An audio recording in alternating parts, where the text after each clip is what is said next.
Aleluia, em honra e louvor nós iremos cantar ao Senhor.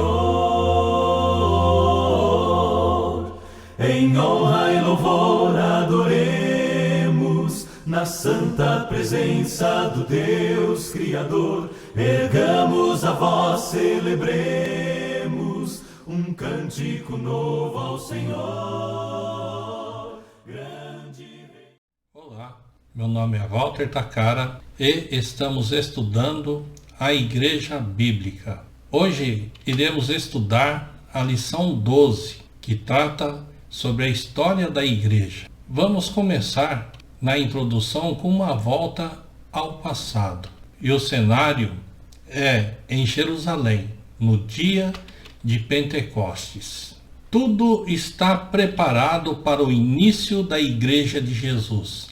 Os apóstolos estão presentes conforme o mandamento de Cristo em Atos capítulo 1, esperando dele novas ordens. O Espírito Santo é derramado sobre os apóstolos para fortalecê-los e inspirá-los para a primeira pregação do Evangelho. Muitas nações se fazem representar na cidade para a grande festa anual do Pentecostes. Cristo havia morrido e ressuscitado. Tudo está pronto. Os últimos dias que Isaías profetizou, no capítulo 2, do versículo 2 ao 3, começa agora com a pregação do arrependimento e da remissão dos pecados, pela autoridade de Cristo. 3.000 pessoas aceitam o Evangelho e são batizadas, assim nascendo de novo e sendo acrescentadas ao reino, à família de Deus. Inicia-se, portanto, a Igreja prometida pelo próprio Jesus. Encontramos isso em Mateus 16, versículo 18. Depois, começando em Jerusalém, o Evangelho se espalhou por toda a Judéia, para Samaria e, finalmente, para os confins da terra, até que toda criatura ouça a mensagem da salvação, descrita lá em Atos, capítulo 1, versículo 8, Mateus 28, do 18 ao 20, Marcos 16, 15, 16 e Colossenses 1, versículo 23. O crescimento da igreja. A igreja que Jesus Cristo construiu multiplicava-se e se espalhava rapidamente nos dias dos apóstolos. Depois da conversão do apóstolo Paulo, as boas novas começaram a ser pregadas em toda parte do mundo romano, através das suas 3 principais viagens missionárias. O resultado foi muitos convertidos e congregações estabelecidas nas províncias romanas como Síria, Chipre, Creta, Cilícia, Galácia, Ásia, Macedônia e Grécia. Porém, este crescimento não foi fácil, por causa das muitas perseguições contra este novo caminho. Quase desde o princípio, a igreja foi perseguida em Jerusalém, sendo os discípulos dispersos para muitas outras cidades e províncias, e estes pregavam o evangelho em todo lugar. Atos capítulo 8, do versículo 1 ao 4. Através dos anos, os romanos culpavam os cristãos por muitos dos seus próprios problemas e os condenavam por não louvarem ao César como a um Deus, acusando-os de ateísmo, subversão e imoralidade. Por isso, os seguidores de Cristo eram punidos duramente, sendo inclusive brutalmente executados, sacrificados aos animais selvagens nas arenas esportivas, crucificados, queimados e etc. O próprio Paulo foi aprisionado e levado a Roma para ser julgado. A história nos informa que ele e outros apóstolos sofreram muito, sendo perseguidos e martirizados por causa da sua fé em Jesus. Milhares e milhares de cristãos perderam a sua vida durante essas perseguições oficiais contra o cristianismo. Apesar dessas provações, a igreja crescia cada vez mais. Não foram estas provações sangrentas que danificaram o corpo de Cristo, pois este continuava crescendo. Para cada 1000 cristãos executados, 2000 surgiriam em seu lugar. Além do mais, havia problemas e apostasias na igreja, não por razões externas, como, por exemplo, as perseguições, mas por problemas internos. O apóstolo Paulo profetizou esta apostasia, uma época em que muitos membros do corpo de Cristo cairiam em erro. Ora, o Espírito afirma expressamente que nos últimos tempos alguns apostatarão da fé por obedecerem a espíritos enganadores e a ensinos de demônios pela hipocrisia dos que falam mentiras e que têm cauterizado a própria consciência, que proíbem o casamento, exigem abstinência de alimentos que Deus criou para serem recebidas com ações de graça. 1 Timóteo capítulo 4, do versículo 1 ao 3. É interessante ler também 2 Tessalonicenses, capítulo 2, do versículo 1 ao 12, onde Paulo avisou aos cristãos que este mal, a apostasia, já estava começando a sua influência corrosiva. Então, ele advertiu aos presbíteros da igreja de Éfeso: eu sei que depois da minha partida, entre vós penetrarão lobos vorazes que não pouparão o rebanho, e que dentre vós mesmos se levantarão homens falando coisas pervertidas para arrastar os discípulos atrás deles. Atos, capítulo 20, do versículo 29 a 30. O começo da apostasia. Como Paulo havia dito, houve aqueles de dentro da igreja que se desgarraram, levando atrás deles muitos dos cristãos. Podemos ver isso em 1 Timóteo, capítulo 4, do versículo 1 ao 3, 2 Pedro, capítulo 2 e 3, 1 João, capítulo 2, versículo 18 ao 26, e capítulo 4, do versículo 1 ao 6. E todo o livro de Judas para mais informações sobre os falsos mestres da igreja.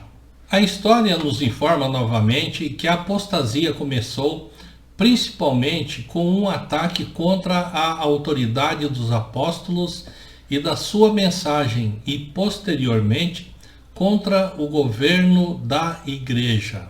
O esquema governamental do Senhor foi o seguinte: cada congregação seria independente das outras em seu governo, tendo seus próprios presbíteros e diáconos, conforme ensina a Bíblia em Atos 14, 23, Filipenses capítulo 1, versículo 1, 1 Timóteo capítulo 3, Tito capítulo 1, do versículo 5 ao 9 e outras passagens.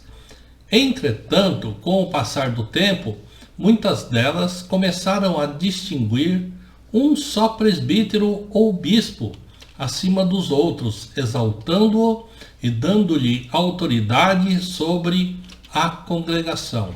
Posteriormente, quando se tratava de um bispo ambicioso, ele assumia a liderança de várias congregações. E a eventual consequência foi a nomeação de um bispo que viria a ser o bispo universal sobre todas as congregações do mundo.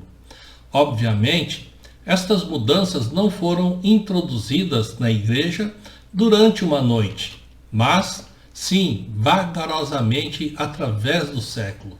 Foi então que no ano 606 d.C., o bispo de Roma tornou-se oficialmente o cabeça ou papa da igreja. Mas será que todas as congregações e cristãos caíram nesta apostasia? O que aconteceu com a igreja original de Jesus? Ela continuou ou morreu? Não morreu, pois o Senhor havia prometido que sua igreja permaneceria para sempre, conforme vemos em Daniel capítulo 2, versículo 44 e Mateus 16, versículo 18. Uma pequena proporção dos membros continuou fiel através dos séculos e às vezes passando até quase despercebida.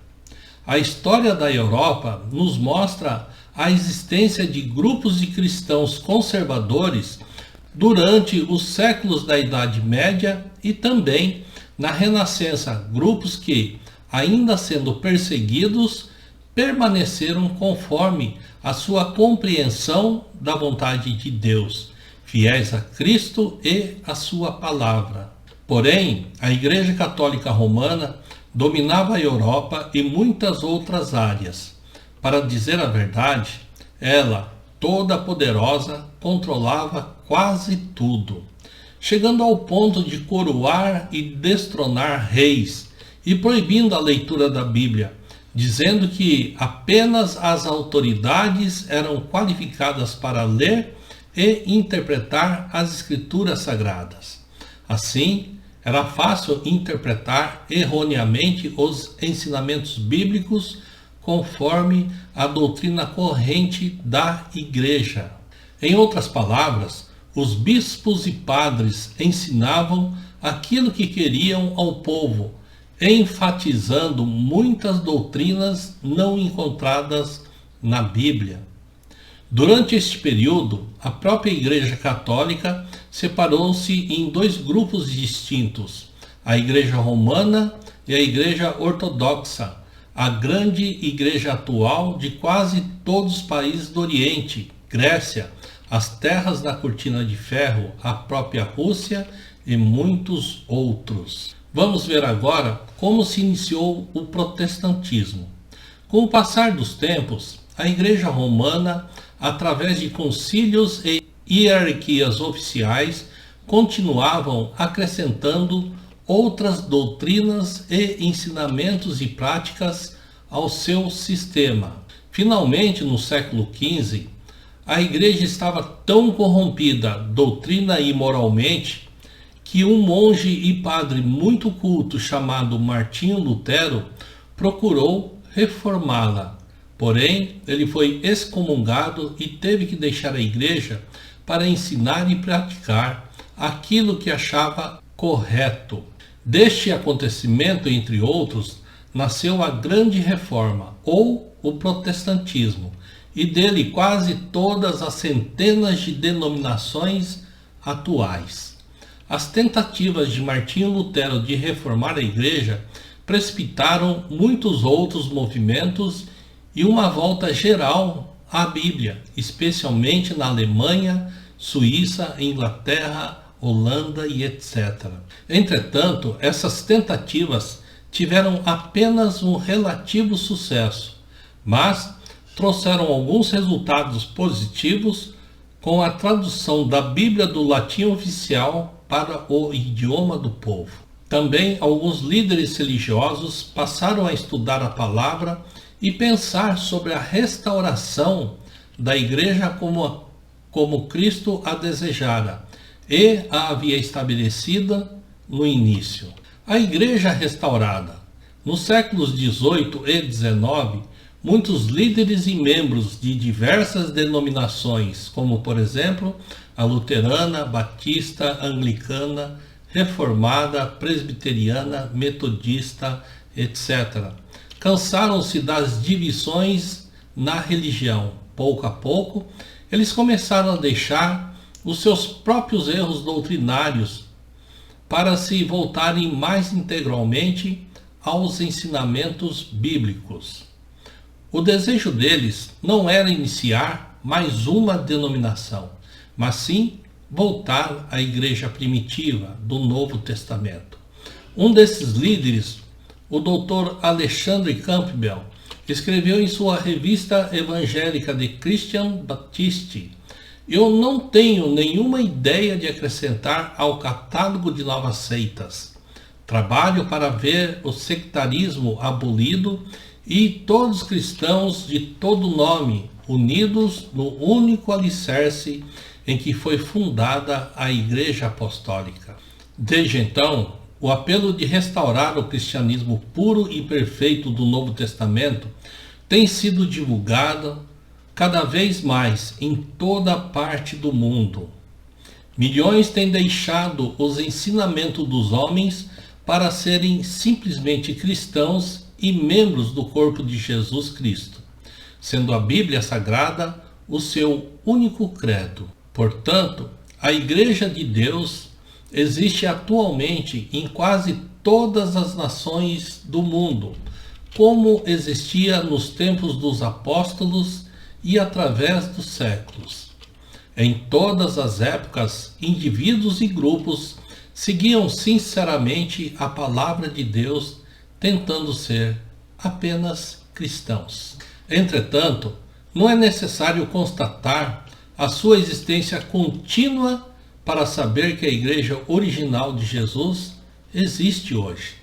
Basta pesquisar o esquema bíblico para confirmá-lo, comparando-o com a igreja atual, pois o plano de Cristo para a sua igreja se encontra em muitas passagens. Leia 2 Pedro capítulo 1, versículo 3. Quando seguimos este esquema, somos, obviamente, membros da Igreja do Senhor. A Bíblia afirma que, para se reproduzir filhos de Deus e congregações fiéis, devemos plantar a semente divina, ou seja, a palavra de Deus. Lucas capítulo 8, versículo 11. Esta semente espiritual plantada no coração produziu, no dia dos apóstolos, cristãos, membros da Igreja de Jesus Cristo, a Igreja da Bíblia hoje. Portanto, a Igreja de Deus existe atualmente em quase todas as nações do mundo, como existia nos tempos dos apóstolos e através dos séculos. Em todas as épocas, indivíduos e grupos seguiam sinceramente a palavra de Deus, tentando ser apenas cristãos. Entretanto, não é necessário constatar a sua existência contínua para saber que a igreja original de Jesus existe hoje. Basta pesquisar o esquema bíblico para confirmá-lo, comparando-o com a igreja atual, pois o plano de Cristo para a sua igreja se encontra em muitas passagens. Leia 2 Pedro capítulo 1, versículo 3. Quando seguimos este esquema, somos obviamente membros da Igreja do Senhor. A Bíblia afirma que, para se reproduzir filhos de Deus e congregações fiéis, devemos plantar a semente divina, ou seja, a palavra de Deus, conforme Lucas capítulo 8, versículo 11.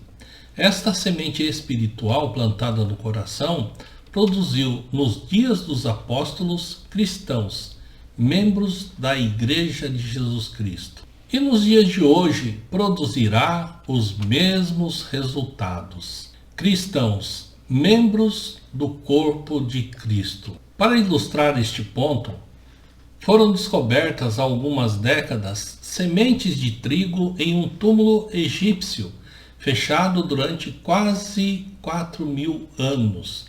Quando plantadas, aquelas sementes, por tanto tempo guardadas, nasceram e reproduziram o mesmo tipo de trigo conhecido no Egito Antigo.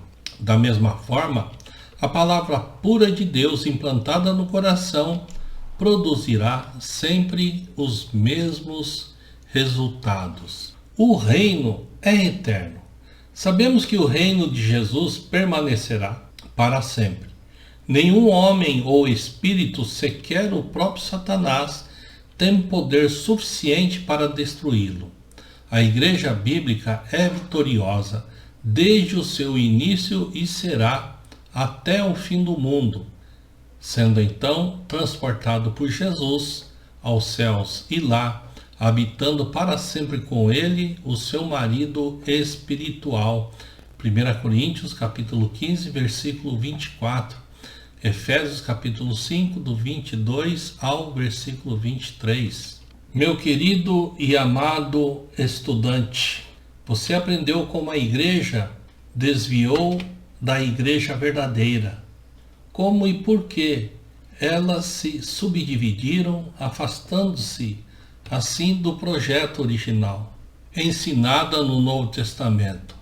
Você também aprendeu que existe um movimento para se voltar à igreja primitiva. Por isso, te convidamos a fazer parte deste movimento que nos garante a salvação. Somente as Escrituras, sem nenhum acréscimo ou decréscimo. Jesus disse: se vocês me amam, obedecerão aos meus mandamentos. João 14, versículo 15. Amados, Jesus também disse: eu não vim para condenar o mundo, eu vim para salvá-lo. A palavra de Jesus irá nos julgar no último dia. E temos que estar o mais corretamente possível, de acordo com a sua palavra, sem nenhum desvio. Amém, amados irmãos? Até a próxima aula, que possamos ficar firmes nas palavras descritas na Bíblia. Vamos nos esforçar procurando entendê-la, o que ela quer dizer, para assim sermos aprovados por ela também. Até a próxima, fiquem com Deus.